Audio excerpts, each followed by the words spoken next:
బంగ్లాదేశ్లో మరో హిందూ హత్య. అల్లర్ల పేరుతో 20 రోజుల్లో 6 హిందువులు మృతి. బంగ్లాదేశ్లో మైనార్టీల పరిస్థితి రోజురోజుకు ఆందోళనకరంగా మారుతుంది. రాజకీయ అస్థిరతను అడ్డం పెట్టుకొని దుండగులు హిందువులను టార్గెట్ చేస్తూ దాడులకు తెగబడుతున్నారు. మరో హిందూ యువకుని శనివారం దారుణంగా కొట్టి బలవంతంగా విషం తాగించి చంపిన ఘటన దేశవ్యాప్తంగా కలకలం రేపింది. బాధిత కుటుంబ సభ్యులు దీన్ని ప్రీ ప్లానింగ్ మర్డర్గా పేర్కొన్నారు. గత 24 గంటల వ్యవధిలో 2 హిందువులను దారుణ హత్యకు గురవడం స్థానికంగా కలకలం రేపింది. జనవరి మొదటి వారంలో వరుసగా హత్యలు జరగడం, అది మైనార్టీలు లక్ష్యంగా చేస్తున్న దాడులపై బాధిత కుటుంబాలు ఆవేదన వ్యక్తం చేస్తున్నాయి. స్థానిక మీడియా కథనం ప్రకారం బాధితుడు తన రోజువారీ కార్యక్రమాలు చేసుకుంటుండగా కొంతమంది దుండగులు అతని చుట్టుముట్టి మొదట అతడిపై విచక్షణ రహితంగా దాడి చేశారు. అంతటితో ఆగకుండా బాధితుడు ప్రాణాలతో బతకద్దు అనే ఉద్దేశంతో బలవంతంగా నోట్లో విషం పోశారు. తీవ్ర అస్వస్థకు గురైన బాధితుడు ఆసుపత్రి చేరేలోపే ప్రాణాలు విడిచాడు.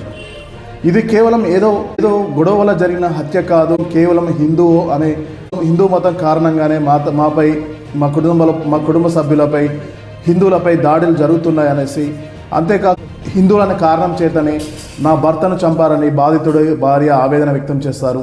స్థానిక పోలీసులు ఈ ఘటనను సాధారణ కేసుగా చిత్రీకరించే ప్రయత్నం చేస్తున్నారనేసి బాధితుడి భార్య కన్నీరు మున్నీరవుతుంది. కానీ మతపరమైన విద్వేషమే దీనికి అసలైన కారణమని కుటుంబ సభ్యులు ఆరోపిస్తున్నారు. తమకు న్యాయం జరుగుతుందన్న నమ్మకం లేదని వారు మీడియా ముందు ఆవేదన వ్యక్తం చేశారు. అలాగే బంగ్లాదేశ్లో మాజీ ప్రధాని షేక్ హసీనా ప్రభుత్వం పడిపోయిన తర్వాత శూన్యంలో నుంచి మత ఛాందసవాద శక్తులు చెలరేగిపోతున్నాయి. గడిచిన కొద్ది రోజులుగా హిందువుల వ్యాపార సంస్థలు, దేవాలయాలపై వరుస దాడులు జరుగుతూనే ఉన్నాయి. బంగ్లాదేశ్లో మతపరమైన ఉద్రిక్తలు పెరిగినప్పటి నుంచి ఇప్పటి వరకు దాదాపు 20 మంది మైనార్టీలు చంపబడ్డారు. దానిలో అతి క్రూరంగా 6 మైనార్టీలను అతి క్రూరంగా చంపారు. అందులో మొదటిది దీపు చంద్రదాస్. మైమన్ సింగ్లో దైవదూషణ ఆరోపణలతో కొట్టి చంపి చెట్టుకు వేలాడదీసిన ఘటన. ఇది అత్యంత క్రూరమైన ఘటన.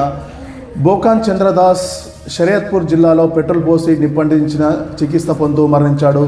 మరొక 4 అమృత్ మండల్, బజేంద్ర బిశ్వాస్ వేర్వేరు దాడుల్లో ప్రాణాలు కోల్పోయారు. మరొక 2 బట్టలు ఊడదీసి రోడ్డుపైన నగ్నంగా పెట్రోల్ పోసి నిప్పంటించిన ఘటనలు.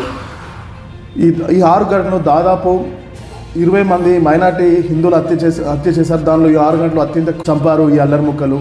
హిందువులు రోడ్ల మీదకి రావడానికి, రోజువారీ కార్యక్రమాలు చేసుకోవడానికి కూడా వెనుకడుగు వేస్తున్నట్టు, భయంతో బతుకుతున్నట్టు తెలుస్తుంది.